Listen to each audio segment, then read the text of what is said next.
아니, 이게 왜 내 통장 잔고가 없어? 꿈이겠지. 꿈이라고 해줘. 저는 65세 노래교실에 발 한번 들였을 뿐이었어요. 집에선 숨도 막히고 대화는 끊긴 지 오래라 누가 잘 부르시네요 한마디만 해도 마음이 풀리더라고요. 그런데 그 젊은 여자는 위로인 줄 알았는데 먼저 묻더군요. 아버님, 자동이체는 어디로 돼 있어요? 그날 밤 11시 이체 알림이 연달아 울렸고 저는 급한 마음에 비밀번호를 알려버렸습니다. 딱 3일 안에 서류만 정리하면 된다는 말도 믿었어요.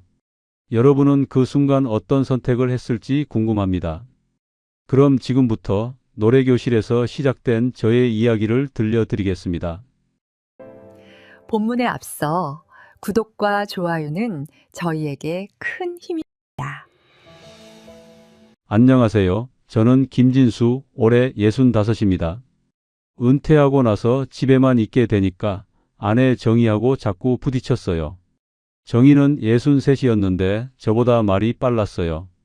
아침에 일어나서 세수하러 가면 정희가 먼저 화장실에 있었고 신문 보려고 하면 정희가 이미 펼쳐놓고 있었어요. 제가 뭘 하려고 하면 정희가 먼저 알아채고 한마디씩 던졌어요. 당신은 또 허세라고, 당신은 날 무시한다고요? 그런 말들이 쌓였어요. 저도 지지 않았어요. 정희 말이 나오기 전에 제가 먼저 쏘아 붙이기도 했죠. 뭘 해도 맞지 않는 옷을 입은 기분이었어요. 회사 다닐 때는 괜찮았어요. 아침에 나가면 저녁에나 돌아왔으니까요. 집은 잠만 자는 곳이었죠. 근데 은퇴하고 나니까 하루 종일 같은 공간에 있게 됐어요. 정희도 저도 서로한테 익숙하지 않았어요. 정희는 정희대로 혼자만의 리듬이 있었고 저는 그 리듬에 끼어들 틈이 없었어요. 거실 소파에 앉아 있으면 정희가 청소한다고 비켜달라고 했고 부엌에 가면 요리한다고 나가 있으라고 했어요. 제가 있을 곳이 없더라고요. 어느 날 병원에 갔어요.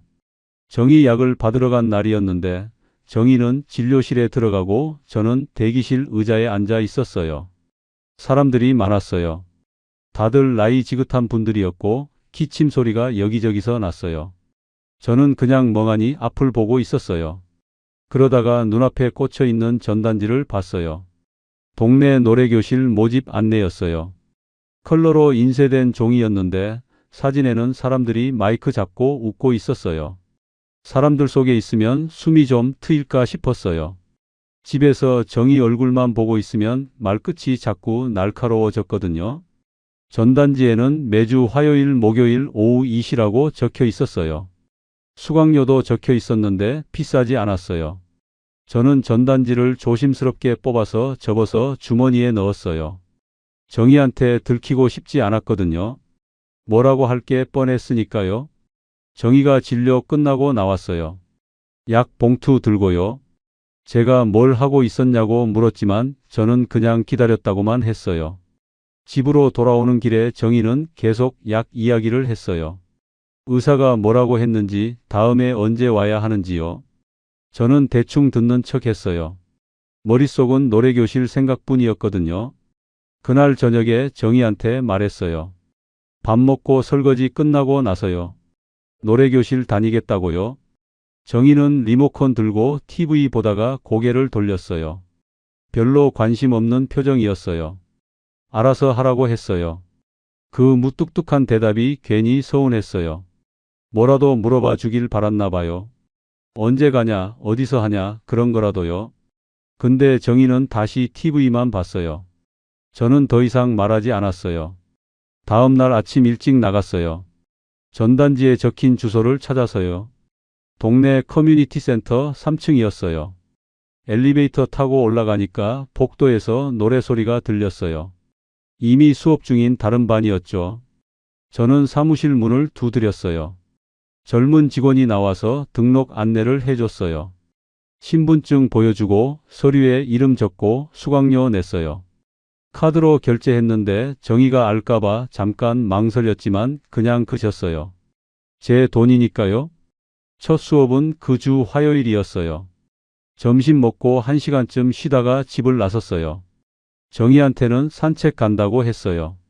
거짓말이 아니라 애매하게 말한 거였죠. 정희는 알았다고만 했어요. 관심 없어 보였어요. 커뮤니티 센터에 도착했을 때는 10분 정도 일찍 도착했어요. 교실 문이 열려 있었고 안에 이미 사람들이 몇 명 앉아 있었어요. 다들 나이 지긋한 분들이었고 여자분들이 훨씬 많았어요. 남자는 저 포함해서 셋 분이었죠.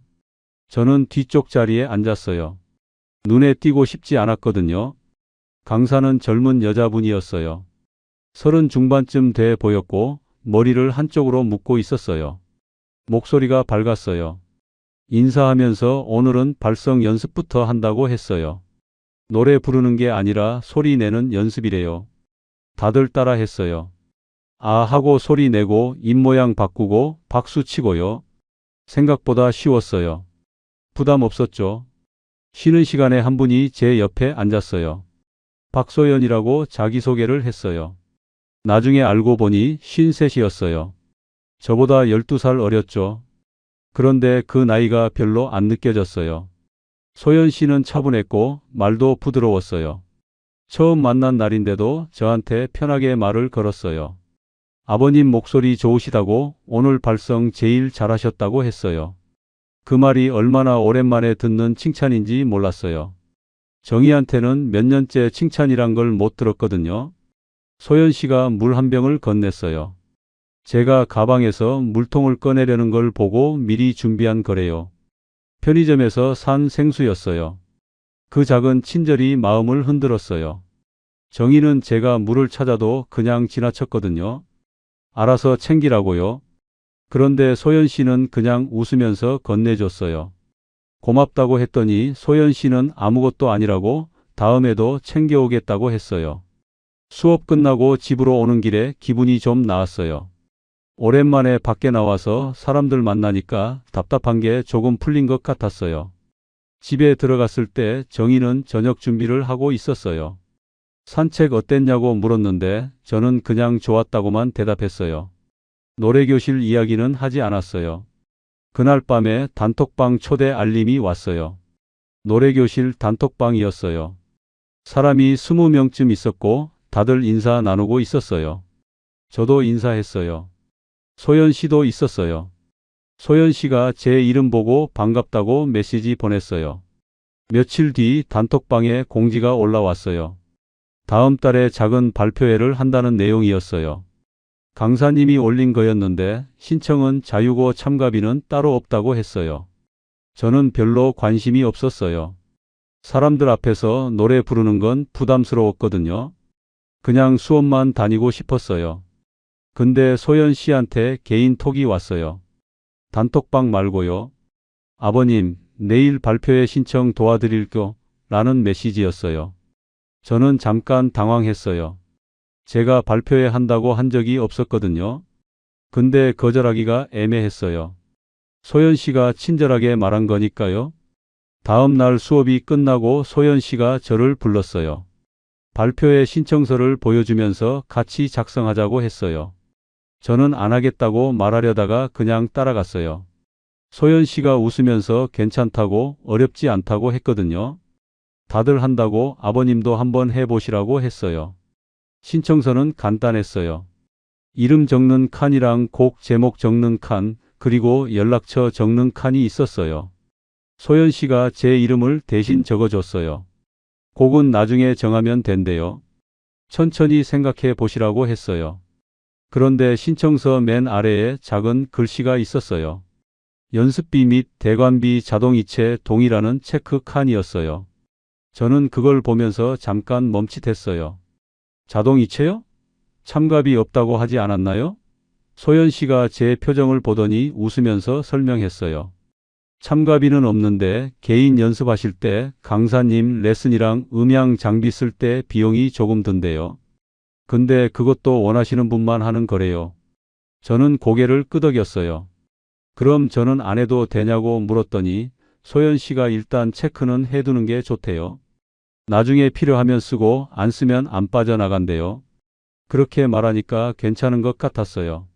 저는 체크하려고 펜을 들었어요. 그때 소연 씨가 말했어요. 제가 대신 눌러드릴까요? 라고요. 그 웃음이 너무 자연스러웠어요. 저는 그냥 펜을 내려놓고 소연 씨한테 맡겼어요. 소연 씨가 신청서에 체크하고 서명란에도 뭔가 적었어요. 빠르게요. 신청서를 제출하고 나오는데 소연 씨가 말했어요. 발표회 준비 재미있을 거래요. 다들 열심히 한대요. 저는 대충 대답했어요. 사실 별로 기대가 안 됐거든요. 집으로 돌아오는 버스 안에서 문득 생각이 들었어요. 자동이체 동의를 했는데 금액이 얼마인지 물어보지 않았다는 거요. 소연 씨도 말하지 않았고요. 그런데 그 생각은 금방 사라졌어요. 별일 아니겠지 하고요. 저는 그 순간 뭔가 이상하다는 생각이 스쳤지만 말로 꺼내지 못했어요. 발표회 신청을 하고 며칠 지나니까 소연 씨가 다시 연락을 했어요. 발표회 준비가 시작됐다면서 필요한 게 좀 있다고 했어요. 먼저 곡을 정해야 한대요. 저는 아직 정하지 못했다고 했어요. 소연 씨가 천천히 생각해 보시라고 했어요. 근데 곡을 정하면 반주 MR을 만들어야 한대요. 그게 돈이 든다고 했어요. MR이 뭔지 잘 몰랐어요. 소연 씨가 설명해 줬어요. 반주 음악 파일이래요. 노래방 기계에 있는 그런 거요. 근데 발표회용으로는 따로 만들어야 한대요. 키도 맞춰야 하고 템포도 조정해야 한대요. 전문 업체에 맡기면 된다고 했어요. 비용은 얼마냐고 물었더니 소연 씨가 말했어요. 한 곡에 8만 원 정도래요. 8만 원이요? 저는 좀 비싸다고 생각했어요. 근데 소연 씨가 말했어요. 다른 데는 더 비싸대요. 여기는 강사님이 아는 곳이라 할인받는 거래요. 그렇게 말하니까 괜찮은 것 같았어요. 소연 씨가 계좌번호를 보내줬어요. 제가 곡만 정하면 바로 신청할 수 있대요. 곡은 며칠 고민하다가 정했어요. 옛날 노래로요. 제가 젊었을 때 좋아하던 노래였거든요. 소연 씨한테 말했더니 좋은 선택이라고 했어요. 그 노래 부르시는 분들 많대요. 저는 그날 저녁에 돈을 보냈어요. 8만 원이요.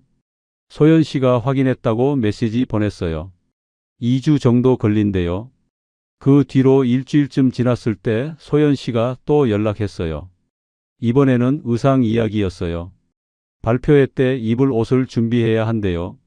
대여하는 곳이 있다고 했어요. 정장이나 한복 같은 거요. 저는 집에 있는 옷 입으면 안 되냐고 물었어요. 소연 씨가 말했어요. 물론 괜찮은데 무대에서는 조명을 받으니까 특별한 옷을 입는 게 좋대요. 사진도 찍는데요. 의상 대여 비용은 얼마냐고 물었더니 5만 원에서 7만 원 사이래요. 종류에 따라 다르대요. 저는 또 망설였어요. MR에 8만 원 쓰고 의상에 또 돈을 쓰는 게 부담스러웠거든요. 소연 씨가 제 마음을 알았는지 말했어요. 아버님, 1년에 한 번 있는 일이에요. 라고요. 그 말에 저는 설득됐어요. 맞아요. 1년에 한 번이니까요. 의상은 제일 저렴한 걸로 골랐어요. 검은색 정장이었어요. 5만 원이었죠. 소연 씨가 대여점 연락처를 줬어요. 제가 직접 전화해서 예약하라고요. 근데 제가 전화하려니까 어색했어요. 뭐라고 말해야 할지 몰랐거든요. 소연 씨한테 그렇게 말했더니 소연 씨가 대신 연락해 주겠다고 했어요. 편하게요. 그날 저녁에 소연 씨가 다 됐다고 메시지 보냈어요. 예약 완료됐고 입금만 하면 된대요. 또 계좌번호가 왔어요. 저는 또 송금했어요. 5만 원이요. 이번에는 정희 몰래 현금으로 뽑아서 ATM으로 입금했어요. 카드 쓰면 정희가 알까봐요. 그 무렵집에서 정희가 카드 내역을 봤어요. 정희는 매달 초에 카드 명세서를 확인하는 습관이 있었어요. 가계부에 적어 넣는 거죠. 어느 날 아침에 정희가 물었어요. 이게 뭐냐고요? 노래교실 수강료 말고 다른 결제 내역을 가리키면서요. MR 비용이었어요. 저는 취미 활동 비용이라고 대답했어요. 노래 준비하는데 필요한 거라고요. 정희는 8만 원이 뭐 하는 돈이냐고 물었어요. 저는 짜증이 났어요. 참견하지 말라고 했죠. 제 돈 쓰는 건데 왜 따지냐고요. 정희는 한숨을 쉬면서 알아서 하라고 했어요. 그런데 그 한숨 소리가 제 자존심을 건드렸어요. 저는 더 세게 밀어붙였어요. 내 돈 쓰는데 뭐가 문제냐고, 당신은 당신 돈 쓰지 않냐고요. 정희는 그 뒤로 아무 말도 안 했어요. 표정만 굳어 있었죠. 그날부터 집안 분위기가 차가워졌어요. 정희는 저한테 말을 아꼈어요. 밥상 차려주고 빨래 개켜주고 그런 건 똑같이 했는데 대화가 없었어요. 저도 먼저 말 걸지 않았어요. 노래교실 이야기는 더더욱 안 했죠. 소연 씨는 계속 제 편이었어요. 어느 날 수업 끝나고 근처 카페에서 커피를 마셨어요. 소연 씨가 사겠다고 했어요. 저는 괜찮다고 했는데 소연 씨가 고집을 부렸어요. 아버님한테 신세 많이 졌다면서요. 무슨 신세를 졌다는 건지 몰랐지만 그냥 얻어 마셨어요. 커피 마시면서 소연 씨가 요즘 뉴스 이야기를 꺼냈어요. 어르신들 대상 사기가 많이 늘었대요. 전화 사기도 있고 보이스피싱도 있고요. 무서운 세상이라고 조심해야 한다고 했죠. 저도 뉴스에서 본 적 있었어요. 경찰 사칭하는 사기라든가 손자 사칭하는 사기라든가요. 소연 씨가 말했어요. 제가 아버님 지켜드릴게요 라고요. 그 말이 저를 안심시켰어요. 소연 씨는 절 걱정해 주는 사람이라고 생각했거든요. 나이도 어리고 친절하고 저를 배려해 주니까요. 정희는 절 걱정하지 않았어요. 뭘 하든 간섭만 했죠. 근데 소연 씨는 달랐어요. 며칠 뒤에 소연 씨가 또 연락했어요. 이번에는 강사 개인 레슨 이야기였어요. 발표회 전에 몇 번 개인 지도를 받으면 좋대요. 무대에서 실수 안 하려면요. 레슨 비용은 한 번에 3만 원이래요. 서너 번 정도 받으면 충분하대요. 저는 계산해 봤어요. 3만 원 곱하기 4번이면 12만 원이에요. MR이랑 의상까지 합하면 벌써 20만 원이 넘었어요. 부담스러웠어요. 소연 씨한테 조금 부담된다고 말했어요. 소연 씨는 이해한다고 했어요. 그러면서 말했어요. 레슨은 안 받으셔도 되는데 다른 분들은 다 받으신대요. 무대에서 혼자 못하면 좀 눈에 띈다고요. 그 말에 저는 마음이 흔들렸어요. 혼자 못하는 게 창피했거든요. 결국 레슨도 신청했어요. 2번만 받기로 했어요. 6만 원이요. 소연 씨가 일정 잡아준대요. 레슨은 평일 저녁에 했어요. 커뮤니티 센터 연습실에서요. 강사님이랑 1대1로요. 1시간 정도 했는데 생각보다 괜찮았어요. 강사님이 제 발성이 좋다고 칭찬했거든요. 조금만 연습하면 무대에서 잘하실 거래요. 그 말이 기분 좋았어요. 레슨 끝나고 돌아오는 길에 소연 씨한테 메시지 보냈어요. 레슨 잘 받았다고요? 소연 씨가 답장 왔어요. 다행이래요. 그리고 물었어요. 아버님 휴대폰 좀 불편하시죠? 라고요. 저는 무슨 말인지 몰랐어요. 소연 씨가 설명했어요. 금융 앱들이 너무 많이 깔려 있으면 헷갈린대요. 정리를 도와주겠다고 했어요. 저는 휴대폰을 잘 다루지 못했어요. 앱이 많으면 어떤 게 뭔지 헷갈렸거든요. 은행 앱도 여러 개 있었고 카드 앱도 있었고요. 소연 씨 말대로 불편했어요. 다음 수업 때 소연 씨한테 휴대폰을 보여줬어요. 소연 씨가 휴대폰을 받아서 하나씩 확인했어요. 이 앱은 자주 안 쓰시니까 삭제하는 게 좋대요. 이 앱은 비밀번호가 너무 오래됐으니까 바꾸는 게 좋대요. 그렇게 설명하면서 화면을 이리저리 넘겼어요. 저는 옆에서 그냥 봤어요. 잘 모르니까요. 비밀번호 바꿀 때였어요. 소연 씨가 화면을 저한테 보여주면서 새 비밀번호를 말해달래요. 저는 숫자 4개를 말했어요. 소연 씨가 그걸 입력했어요. 그런데 확인 절차가 있었어요. 문자로 인증번호가 온 거예요. 소연 씨가 제 휴대폰을 들고 있었으니까 자연스럽게 그것도 입력했어요. 저는 그때 이상하다고 생각하지 않았어요. 도와주는 거니까요. 소연 씨는 다 끝나고 나서 휴대폰을 돌려주면서 이제 훨씬 편하실 거라고 했어요. 저는 고맙다고 했어요. 정말 깔끔해 보였거든요. 앱 개수도 줄었고요. 그날 밤 새벽 2시쯤에 휴대폰이 울렸어요. 이체 알림이었어요. 저는 잠결에 화면을 봤어요. 금액은 5만 원 정도였는데 수신자 이름이 처음 보는 이름이었어요. 저는 화면을 한참 들여다봤어요. 혹시 오류인가 싶었어요. 아니면 제가 깜빡하고 결제한 게 있나 싶기도 했죠.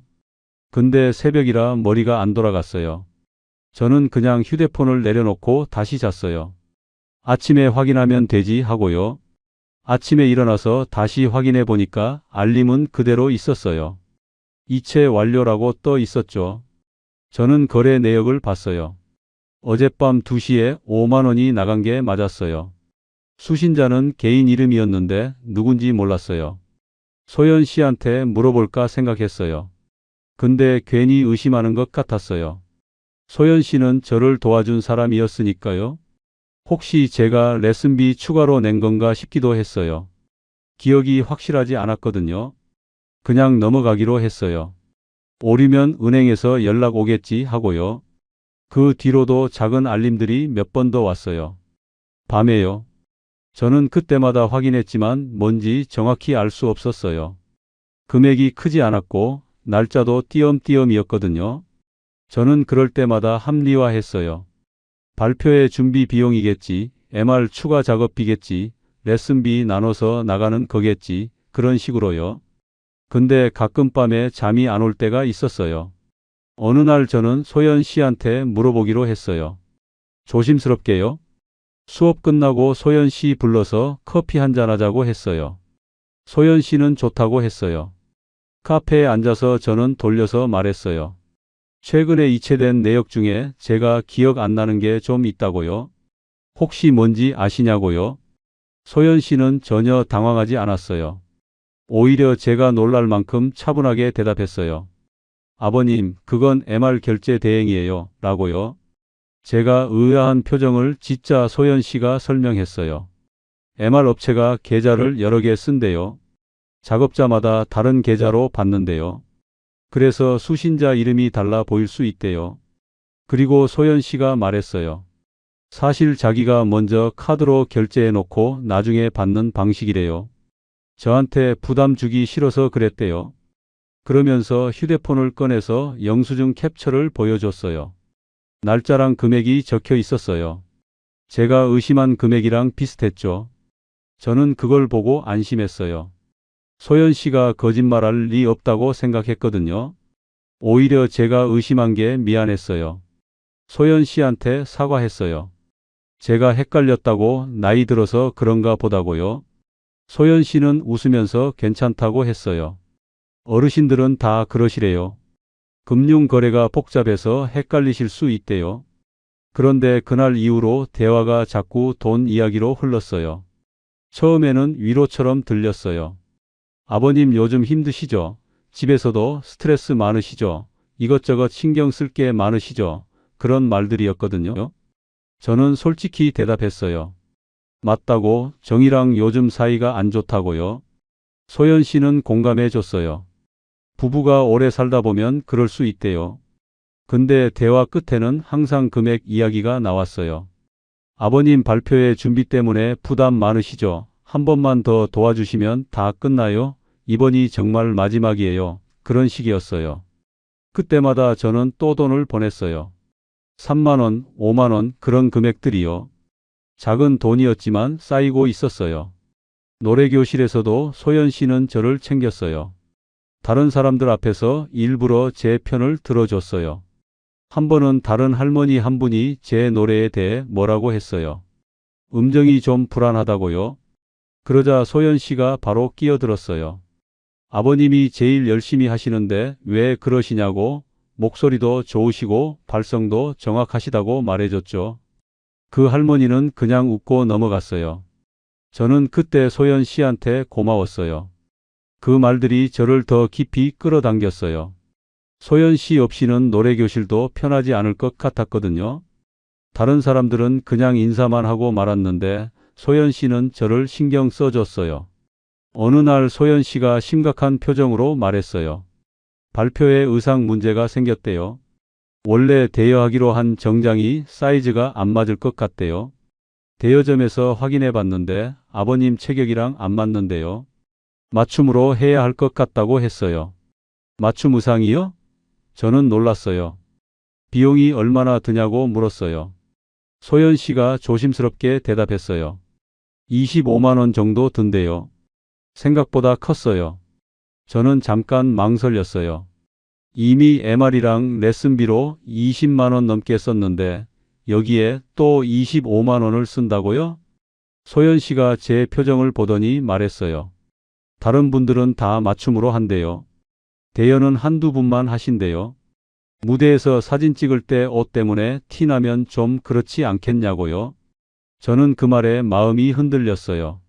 혼자 대여 옷 입고 있으면 창피할 것 같았거든요. 남들은 다 맞춤인데 저만 빌린 옷이면요. 결국 맞춤으로 하기로 했어요. 소연 씨가 재단사 연락처를 줬어요. 직접 연락해서 치수 재러 가야 한대요. 근데 예약금을 먼저 내야 한대요. 10만 원이요. 저는 그날 바로 보냈어요. 소연 씨가 알려준 계좌로요. 그때쯤 통장 잔액을 확인했어요. 많이 줄어 있었어요.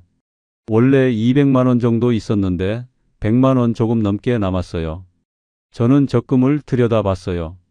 몇 년 동안 부은 돈이 1,000만 원쯤 있었거든요.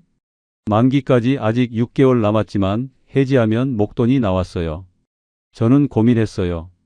적금을 깨야 하나 말아야 하나요? 발표회만 끝나면 더 이상 돈 쓸 일이 없을 거라고 생각했어요. 의상 장금이랑 마지막 레슨비만 내면 끝이니까요. 정리만 잘하면 된다고요. 소연 씨한테 말했어요. 적금 해지를 생각 중이라고요. 발표회 비용 때문에 통장이 좀 빠듯하다고요. 소연 씨는 조심스럽게 물었어요. 정말 괜찮으시냐고요? 중도 해지하면 이자 손해 보시는데요. 저는 괜찮다고 대답했어요. 어차피 제 돈이고 필요하면 쓰는 거니까요. 소연 씨는 그럼 제가 같이 가드리겠다고 했어요. 은행 업무 복잡하니까 도와드리겠다고요.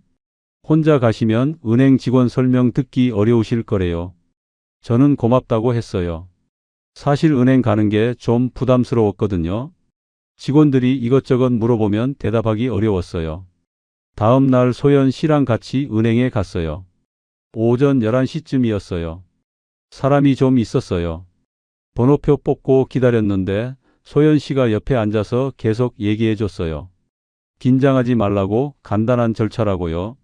제 차례가 됐어요. 창구에 앉았어요. 직원이 용건을 물었고 저는 적금 해지하러 왔다고 했어요. 직원이 통장 달라고 해서 건넸어요. 확인하더니 중도 해지 맞냐고 물었어요. 저는 맞다고 했어요. 직원이 이자 계산해서 보여줬어요. 만기까지 기다리시면 80만 원 더 받으신다고요. 저는 괜찮다고 했어요. 지금 필요하니까요. 직원이 해지 이유를 물었어요. 개인적인 용도라고 대답했어요. 직원은 더 이상 묻지 않고 서류를 내밀었어요. 중도 해지 동의서였어요. 저는 서류에 도장을 찍었어요. 소연 씨가 옆에서 지켜봤어요. 잠시 후에 직원이 현금이랑 통장을 건네줬어요. 930만 원이었어요. 현금으로 받기엔 많아서 제 보통 예금 통장으로 넣어달라고 했어요. 직원이 처리하는 동안 소연 씨가 제 팔을 가볍게 쳤어요. 잘하셨대요. 은행을 나오는데 소연 씨가 종이 한 장을 건넸어요. 은행에서 나눠주는 홍보 전단지인 줄 알았어요. 저는 무심코 받아서 주머니에 넣었어요. 소연 씨랑 커피 한 잔하고 헤어졌어요. 나중에 집에 와서 주머니를 비우다가 그 종이를 꺼냈어요. 펼쳐봤어요. 그건 은행 홍보 전단지가 아니었어요. 대출 상담 예약 안내 종이였어요. 제 이름이 이미 적혀 있었고 연락처도 적혀 있었어요. 소연 씨는 며칠 뒤에 다시 연락을 했어요. 발표회 준비가 거의 끝났는데 마지막으로 필요한 게 있다고 했어요. 무대 조명이랑 음향 장비를 업그레이드 해야 한대요. 원래 계획보다 참가자가 많아져서 장비를 더 좋은 걸로 바꿔야 한대요. 그 비용을 참가자들이 나눠서 내는 거래요. 인당 얼마냐고 물었더니 20만 원 정도래요. 저는 또 놀랐어요. 이미 많이 썼는데 또 20만 원이라고요? 소연 씨가 말했어요. 다들 내신대요. 안 내면 발표에 참가가 어려울 수도 있대요. 저는 고민했어요. 여기까지 왔는데 포기하기도 아깝고요. 그런데 소연 씨가 다른 이야기를 꺼냈어요. 아버님 명의로는 한도가 좀 낮을 수 있다면서 배우자 동의가 있으면 더 수월하다고 했어요. 무슨 말인지 처음엔 이해 못했어요. 소연 씨가 설명했어요. 금융 거래할 때 배우자 동의서가 있으면 한도가 높아진대요. 직접적으로 요구하지는 않았어요. 그냥 은근히 흘리는 말투였죠. 저는 정희한테 말을 못했어요. 이미 집안 분위기가 차갑게 식어 있었거든요. 정희는 제가 노래교실 다니는 것 자체를 못마땅해 했어요. 돈 쓰는 것도 자꾸 나가는 것도 다요. 카드 내역 볼 때마다 한숨 쉬는 소리가 들렸어요. 그 무렵 집에서 냉전이 폭발했어요. 작은 일이 계기였어요. 제가 설거지를 안 한 게 문제였는데 사실 설거지 자체가 문제는 아니었어요. 쌓인 게 많았던 거죠. 정희가 아침부터 나를 세웠어요. 당신은 집에 있으면서 아무것도 안 한다고요? 빨래도 안 개고 청소도 안 하고 설거지도 안 한다고요? 저도 참았던 말을 했어요. 제가 회사 다닐 때는 당신도 집안일 안 했잖아요. 나한테 다 맡겼잖아요. 아니, 그땐 당신이 돈을 벌었으니까 그랬다고 정의가 쏘아 붙였어요. 지금은 당신 돈 벌어요? 연금만 받으면서 왜 집안일도 안 해요? 그 말에 화가 났어요. 저도 목소리를 높였어요. 당신도 날 무시하잖아. 내가 뭘 해도 당신은 인정 안 하잖아. 노래교실 다니는 것도 당신은 반대했잖아요. 정의가 반박했어요. 노래교실은 찬성했다고, 근데 돈을 그렇게 쓸 줄 몰랐다고요? 말싸움이 길어졌어요. 서로 목소리가 커졌어요. 그러다가 정의가 말했어요. 이혼하자고요? 저는 잠깐 멈칫했어요. 정의 표정이 진심처럼 보였거든요. 눈빛이 차가웠어요. 저는 홧김에 대답했어요. 그래, 나도 내 인생 살 거야, 라고요. 정의는 알았다고 했어요. 서류 준비하라고요. 며칠 뒤에 정말 서류가 나왔어요. 협의 이혼 신청서였어요. 정의가 어디서 구했는지 몰라도 인터넷에서 출력한 것 같았어요. 정의는 조용히 서류를 밀어줬고 저는 그냥 도장을 찍었어요. 말싸움할 힘도 없었어요. 손자들 얼굴도 생각 안 하고 주변 사람들 시선도 생각 안 하고요. 그냥 화만 남아서 찍었어요. 서류 접수는 정의가 했어요.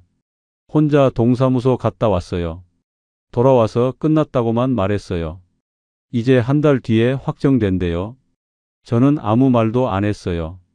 이혼하고 나서 소연 씨가 더 다정해졌어요. 연락도 자주 왔고 만나자는 말도 많아졌어요. 아버님 이제 홀가분하시겠다고, 아무도 간섭 못한다고, 마음대로 사실 수 있다고 그런 말들을 했어요. 저는 그 말이 위로처럼 들렸어요. 정의 없이도 잘 살 수 있을 것 같았거든요. 오히려 편할 거라고 생각했어요. 소연 씨가 집에 놀러 오라고 했어요. 차 한잔 하자고요. 저는 괜찮다고 했는데 소연 씨가 고집을 부렸어요. 아버님 기분 전환도 하실 겸요. 어느 날 오후에 소연 씨 집에 갔어요. 아파트였어요. 크지 않은 투룸이었죠. 소연 씨가 차를 내왔어요. 녹차였어요. 과자도 내놓고요. 저는 소파에 앉아서 차를 마셨어요. 소연 씨는 이것저것 물어봤어요. 요즘 어떻게 지내시냐고, 집에서 불편한 건 없냐고요. 저는 대충 대답했어요. 괜찮다고요. 잠시 후에 소연 씨가 화장실 간다고 했어요. 저는 소파에 앉아서 기다렸어요. 거실을 둘러봤어요. 깔끔했어요. 테이블 위에 소연 씨 가방이 있었어요. 가방 입구가 열려 있었고 안에 서류 뭉치가 보였어요. 저는 무심코 봤어요. 가방 안을 들여다본 건 아니고 그냥 눈에 띈 거예요. 그건 위임장이었어요. 서류 제목이 보였거든요. 동일한 양식이었는데 이름만 달랐어요. 서너 장 있었어요. 제 이름은 없었지만 양식 자체가 낯익었어요. 전에 소연 씨가 보여준 서류랑 비슷했거든요. 위임 내용도 비슷했고요. 저는 왜 위임장이 여러 장일까 생각했어요. 그것도 이름이 다른 거요. 혹시 소연 씨가 여러 사람 도와주는 건가요? 근데 이상했어요. 다 같은 양식이고 같은 내용인데 이름만 다르다니요. 저는 가방에서 눈을 떼고 창밖을 봤어요. 아무것도 안 본 척 했어요. 소연 씨가 화장실에서 나왔을 때 저는 그냥 차를 마시고 있었어요. 소연 씨는 아무것도 모르는 것 같았어요. 그날 집으로 돌아오면서 계속 그 위임장이 머릿속을 맴돌았어요. 왜 여러 장일까? 왜 이름이 다를까? 다른 사람들도 소연 씨한테 도움받고 있는 걸까? 그런 생각들이요. 근데 확신은 없었어요. 그냥 의문만 있었죠. 그날 밤에 잠이 안 왔어요. 위임장 생각 때문이었어요. 저는 휴대폰으로 위임장에 대해 검색해 봤어요. 위임장이 뭔지 어디에 쓰는 건지요. 검색 결과를 보니까 금융거래나 법률 업무에 쓰인대요. 본인이 직접 못할 때 다른 사람한테 권한을 주는 거래요. 저는 더 찜찜해졌어요.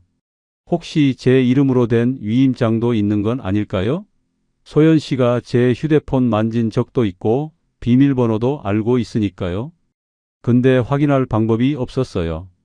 며칠 뒤 노래교실에서 술자리가 있었어요. 발표회 준비 마무리 겸 회식이었죠. 동네 고깃집에서 했어요. 사람이 10명쯤 모였어요. 강사님도 왔고 소연 씨도 왔어요. 다들 분위기가 좋았어요. 고기 굽고 소주 마시고요. 술이 몇 순배 돌고 나서 강사님이 말이 많아졌어요. 얼굴이 빨개졌거든요. 강사님이 노래교실 이야기를 했어요. 전에 다니던 분들 이야기도 나왔어요. 그러다가 강사님이 소연 씨 쪽을 보면서 웃으면서 말했어요. 소연 씨? 전에 여기 다른 분이랑도 라고요. 그 말이 끝나기 전에 옆에 앉은 할머니가 강사님 팔을 쳤어요. 조용히 하라는 신호였죠. 강사님은 아 하면서 말을 멈췄어요. 분위기가 잠깐 어색해졌어요. 다들 눈치 보는 표정이었죠. 그러다가 다른 사람이 다른 이야기를 꺼냈고 분위기가 다시 풀렸어요. 저는 그 순간 목이 턱 막혔어요. 강사님이 무슨 말을 하려고 했던 걸까요? 소연 씨가 전에 다른 분이랑 뭘 했다는 걸까요? 저는 소연 씨를 봤어요. 소연 씨는 아무렇지 않게 고기를 먹고 있었어요. 표정 변화가 없었어요. 술자리가 끝나고 집으로 오는 길에 저는 계속 그 말을 생각했어요. 전에 다른 분이랑도 라는 말이요. 무슨 의미였을까요? 다음 날 저는 은행에 갔어요. 거래 내역을 자세히 확인하고 싶었어요. 혼자요. 소연 씨한테는 말하지 않았어요. 창구에 앉아서 거래 내역 출력해 달라고 했어요. 직원이 기간을 물었고 저는 최근석 달치를 달라고 했어요. 직원이 프린터 돌리는 소리가 났어요. 종이가 나왔을 때 생각보다 길었어요. 이체 내역이 많았거든요. 저는 은행 나와서 근처 카페로 갔어요. 구석자리에 앉아서 종이를 펼쳤어요. 내역을 하나씩 봤어요. 날짜별로 정리하면서요. 소연 씨한테 보낸 돈들이 있었어요. MR 비용, 의상 비용, 레슨비 그런 것들이요. 근데 이상한 게 있었어요. 같은 날 다른 계좌로도 돈이 나간 기록이 있었거든요. 수신자 이름이 달랐어요. 박소연이 아니라 다른 이름들이었어요. 처음 보는 이름들이었죠. 김모, 이모, 정모 이런 식으로 성만 나와 있었어요. 금액은 작았어요. 3만 원, 5만 원, 10만 원 그 정도였죠. 근데 횟수가 많았어요. 석 달 동안 20건이 넘었어요. 저는 퍼즐을 맞추듯이 내역을 정리했어요. 날짜별로 묻고 금액별로 나누고요. 메모장에 적으면서 계산했어요. 소연 씨 이름으로 간 돈이 60만 원쯤 됐고 다른 이름으로 분산된 돈이 40만 원쯤 됐어요. 합치면 100만 원이었죠. 거기에 제가 기억하는 현금 지출까지 합하면 150만 원이 넘었어요. 그 중에는 제가 전혀 기억 못하는 이체도 있었어요. 새벽 시간대에 나간 돈들이요. 제가 자고 있을 시간이었어요. 자동이체로 빠져나간 건가요? 근데 자동이체는 보통 낮에 처리되는 거 아닌가요? 결정타는 따로 있었어요. 정기이체 내역이었어요. 발표회 대관비라는 명목으로 매달 15만 원씩 빠져나간 기록이 있었어요. 석 달 동안요. 저는 그걸 보고 멈췄어요. 대관비를 매달 낸다고요? 발표회는 한 번인데요. 저는 수신처를 확인했어요. 노래교실 이름이 아니었어요. 전혀 다른 업체 이름이었어요. 문화기획사 같은 이름이었는데 처음 보는 곳이었어요. 저는 그 이름을 휴대폰으로 검색해 봤어요. 아무것도 안 나왔어요. 홈페이지도 없고 주소도 없고요. 실체가 없는 곳 같았어요. 저는 노래교실에 전화했어요. 강사님이 받았어요. 제가 대관비를 매달 이체했냐고 물었더니 강사님은 잘 모르겠다고 했어요. 노래교실 비용은 수강료 외에는 따로 받지 않는다고요. 발표회 대관도 교실에서 일괄 처리한다고 개인한테 돈 받지 않는다고 했어요. 그럼 제가 보낸 돈은 어디로 간 거냐고 물었지만 강사님도 답을 못했어요. 혹시 다른 업체랑 계약하신 거 아니냐고 물었어요. 저는 아니라고 했어요. 제가 계약한 건 노래교실 뿐이라고요. 강사님은 미안하다고만 했어요. 도와드릴 수가 없대요. 저는 다음 수업날 소연 씨를 찾으려고 교실에 갔어요. 평소보다 일찍 도착했어요. 소연 씨가 올 때까지 기다리려고요. 근데 소연 씨가 안 나왔어요. 수업 시작 시간이 지나도 안 왔어요. 저는 다른 사람들한테 물어봤어요. 소연 씨 못 봤냐고요? 다들 모른다고 했어요. 오늘 안 온다고요? 수업 끝나고 소연 씨한테 전화했어요. 연결이 안 됐어요. 꺼져 있다는 멘트가 나왔어요. 문자도 보냈어요. 읽음 표시가 안 떴어요. 단톡방에도 메시지 남겼어요. 소연 씨 어디 갔냐고요? 근데 답이 없었어요. 다음 날 단톡방을 확인했는데 제가 강퇴돼 있었어요. 노래교실 단톡방에서요. 누가 강퇴시킨 건지 몰랐어요. 관리자가 누군지도 몰랐고요. 저는 당황했어요. 왜 강퇴당한 거죠? 그날 저녁에 집으로 돌아왔는데 현관 우편함에 등기 봉투가 와 있었어요. 두껍고 노란 봉투였어요. 수신인을 봤어요. 이정희요. 정희 앞으로 온 서류였죠. 이혼했는데도 이 주소로 온 거예요. 저는 봉투를 뜯어봤어요.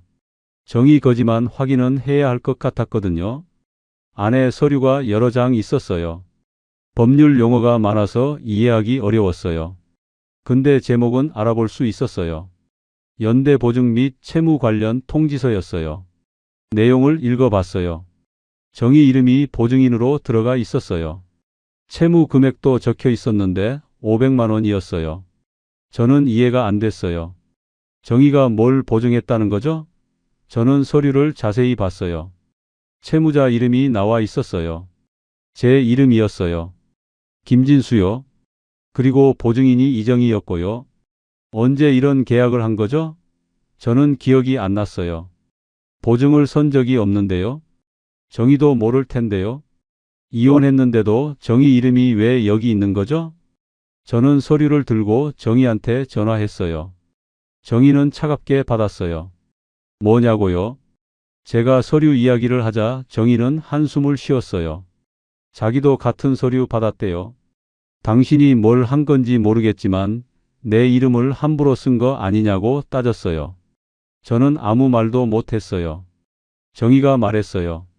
변호사 상담 받아야겠다고. 이거 큰일 났다고요. 그리고 전화를 끊었어요. 저는 멍하니 서류를 봤어요. 며칠 뒤에 저는 소연 씨 실명을 확인했어요. 노래교실 명단에 있는 이름이랑 제가 이체한 계좌 이름을 대조했거든요. 교실 사무실에 가서 물어봤어요.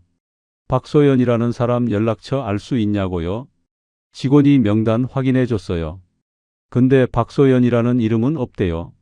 저는 사진을 보여줬어요. 제 휴대폰에 있는 소연 씨 사진이요. 같이 찍은 셀카였어요. 직원이 보더니 아 하고 말했어요. 이분이요?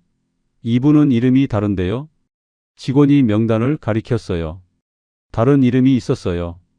박소연이 아니었어요. 저는 그 이름을 휴대폰에 적었어요. 집에 와서 그 이름을 검색해 봤어요. 포털 사이트에 뉴스 기사가 나왔어요. 몇 년 전 기사였는데 노인 대상 금융 사기로 문제가 됐던 사람이었어요. 같은 이름이었어요. 사진도 있었는데 소연 씨랑 비슷하게 생겼어요. 확신은 없었지만 같은 사람 같았어요. 기사 내용을 읽었어요. 노래교실이나 종교 모임에 참석해서 노인들과 친해진 다음 금융 거래를 도와준다며 돈을 빼돌렸다는 내용이었어요. 여러 명한테 같은 수법을 썼대요. 피해 금액이 수천만 원이었고요. 저는 그제야 알았어요. 저는 며칠 동안 아무것도 못했어요. 집에만 있었어요. 밥도 제대로 안 먹었고 TV도 안 봤어요. 그냥 소파에 앉아서 천장만 봤어요. 머릿속이 하였어요. 생각이 정리가 안 됐거든요. 제가 무너진 이유를 생각해 봤어요. 젊은 여자 때문이 아니었어요. 소연 씨가 젊고 예쁘고 친절했던 건 맞지만 그게 전부는 아니었어요. 외로움 때문만도 아니었죠. 물론 외로웠어요. 정이랑 사이도 안 좋았고 집에서 할 일도 없었고요. 근데 그것만으로 설명이 안 됐어요. 경고는 계속 있었어요. 이상한 이체 알림이 새벽에 왔을 때, 정희가 카드 내역 보면서 물어봤을 때, 대출 상담 예약 종이를 받았을 때, 위임장 여러 장을 봤을 때, 강사님이 술자리에서 말실수했을 때요. 다 경고였어요. 근데 저는 그걸 다 무시했어요. 이체 알림은 오류라고 생각했고, 정희 말은 참견이라고 치부했고, 대출 상담 종이는 그냥 홍보물이라고 넘겼고, 위임장은 다른 사람 도와주는 거라고 합리화했고, 강사님 말은 그냥 술김이라고 무시했어요. 왜 그랬을까요? 체면 때문이었어요. 제가 틀렸다는 걸 인정하기 싫었거든요. 소연 씨를 의심하면 제가 바보 같으니까요. 제가 속았다는 걸 인정하면 자존심이 상하니까요. 그래서 계속 스스로를 납득시켰어요. 괜찮을 거야, 오해일 거야, 실수일 거야, 그렇게요. 돌이켜보면 저는 제 자존심을 지키려고 현실을 외면했던 거예요. 정의 말을 들으면 제가 지는 것 같았고, 의심하면 제가 소심한 사람 같았고, 확인하면 제가 무능한 사람 같았어요. 그래서 안 들었고, 안 의심했고, 안 확인했어요. 소연 씨가 저를 속인 건 맞아요. 근데 제가 속은 건 제 선택이었어요. 저는 의심할 기회가 여러 번 있었는데, 그때마다 선택을 잘못한 거예요. 편한 쪽을 택한 거죠. 불편한 진실보다 편한 거짓말을 믿은 거예요. 정희한테 다시 연락했어요. 만나자고 했어요. 정희는 뭐 하러 만나냐고 물었지만 결국 나왔어요. 동네 카페에서 만났어요. 조용한 곳이었어요. 평일 오후라 사람이 별로 없었죠. 정희는 말이 없었어요. 저를 보는 표정이 차가웠어요. 저도 한동안 말을 못 꺼냈어요. 뭐라고 시작해야 할지 몰랐거든요. 커피만 마셨어요. 식어가는 아메리카노요. 저는 사과했어요. 제가 잘못했다고요. 정희는 그냥 들었어요. 반응이 없었죠. 고개도 안 끄덕였어요. 저는 계속 말했어요. 제가 어떻게 속았는지, 돈이 얼마나 나갔는지, 정희 이름이 어떻게 엮였는지요. 다 말했어요. 숨기지 않고요. 정희는 끝까지 듣고 나서 한마디만 했어요. 당신 돈보다 무서운 건 자존심이야 라고요. 목소리가 낮았어요. 화난 것 같지도 않았어요. 그냥 담담했어요. 정희는 이미 알고 있었던 것 같았어요. 제가 왜 이렇게 됐는지요. 정희는 그 뒤로 말을 아꼈어요. 화를 내거나 따지지 않았어요. 다만 현실적으로 정리하자고 했어요.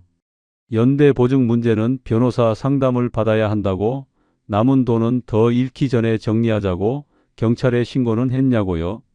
정희 말투는 차가웠지만 틀린 말은 하나도 없었어요. 저는 남은 돈을 지키기 위해 생활을 줄였어요. 외식도 안 하고 필요 없는 지출도 끊었어요. 커피도 집에서 타 먹고 버스도 안 타고 걸어 다녔어요. 노래교실도 그만뒀어요. 거기 가면 소연 씨 생각이 나서 견딜 수 없었거든요. 사람들 만나는 것도 피했어요. 부끄러웠으니까요. 경찰에 신고는 했어요. 정희가 같이 가주겠다고 해서 같이 갔어요. 경찰관이 진술서 쓰라고 했어요. 처음부터 끝까지 다 적었어요. 소연 씨 만난 것부터 돈 보낸 것까지요. 경찰관이 물었어요. 증거가 있냐고요? 저는 거래 내역이랑 문자 내역을 보여줬어요. 경찰관이 확인하더니 조사하겠다고 했어요. 근데 시간이 걸릴 거래요. 정희와는 다시 같이 살지 않았어요. 이혼 서류는 이미 접수됐고 정희도 원복할 생각이 없어 보였어요. 제가 다시 같이 살자고 말하지도 않았어요. 그럴 자격이 없다고 생각했거든요. 가끔 통화는 했어요. 주로 서류 처리 문제 때문이었죠. 변호사 상담 결과라든가 경찰 조사 진행 상황이라든가요. 정희 목소리는 여전히 차가웠지만 그 차가움이 오히려 저를 깨어있게 했어요. 정희가 화를 내거나 욕을 했다면 저도 변명했을 거예요. 근데 정희는 그러지 않았어요. 그냥 사실만 말했어요. 그게 더 무서웠어요. 어느 날 휴대폰에 모르는 번호로 문자가 왔어요. 아버님 잘 지내세요? 라는 내용이었어요. 저는 그 문자를 한참 들여다봤어요. 누군지 알 것 같았어요. 소연 씨일 수도 있고 또 다른 누군가일 수도 있었죠. 같은 수법을 쓰는 사람들이 많다고 경찰관이 말했거든요. 저는 번호를 길게 눌렀어요. 차단 버튼이 나왔어요. 손가락이 화면 위에 머물렀어요. 누를까 말까 고민했어요. 혹시 소연 씨가 사과하려고 보낸 건 아닐까요? 혹시 돈을 돌려주려고 연락한 건 아닐까요? 근데 그런 일은 없을 거라는 걸 알았어요. 저는 버튼을 눌렀어요. 차단됐다는 메시지가 떴고 저는 휴대폰을 내려놨어요. 창문을 열었어요. 바깥 공기가 차가웠어요. 겨울이 다가오고 있었어요. 저는 그 공기를 한참 마셨어요. 숨이 하얗게 나왔어요. 노래교실에서 얻은 건 노래가 아니었어요. 경계선이었어요. 어디까지가 친절이고 어디서부터가 함정인지 그 선을 이제야 알게 된 거죠. 너무 늦게 알았지만요. 정희가 했던 말이 자꾸 떠올랐어요. 돈보다 무서운 건 자존심이라고요. 맞는 말이었어요.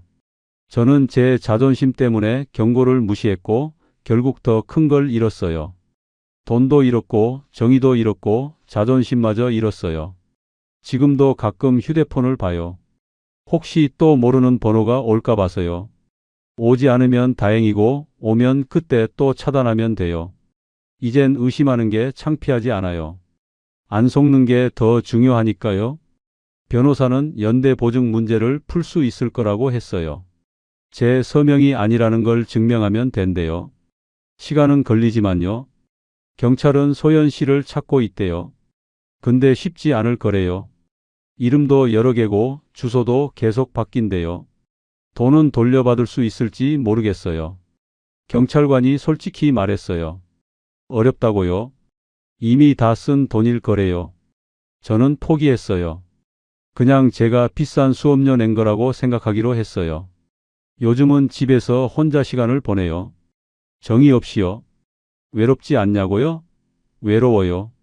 근데 외로움 때문에 또 실수하고 싶지는 않아요. 그게 제가 배운 전부예요. 여러분은 어떠세요? 작은 친절 하나가 마음을 흔들 때 그 친절의 끝이 어디까지인지 생각해 보신 적 있으세요?